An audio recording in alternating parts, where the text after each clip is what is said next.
How to lock your WhatsApp account on Android. This tutorial shows you how to set up the built-in app lock using your fingerprint without needing any third-party app. First, open the WhatsApp app on your Android device.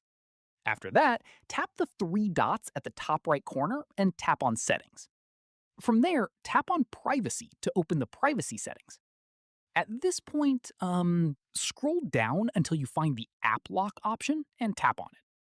In the next step, toggle on Unlock with Biometric to enable the app lock feature. Following this, WhatsApp will immediately prompt you to place your finger on the fingerprint sensor to verify and activate it. Once done, go ahead and provide your fingerprint, and the app lock will be enabled straight away. From here, you can also choose how quickly the lock kicks in by adjusting the timer. Options are usually immediately, after 1 minute, or after 30 minutes. Finally, the next time you close and reopen WhatsApp, it will ask for your fingerprint before letting you in, keeping your chats secure at all times. And that's it. If this guide helped you lock your WhatsApp on your Android, give it a like, subscribe for more WhatsApp tutorials, and tap the bell icon for updates. See you in the next one.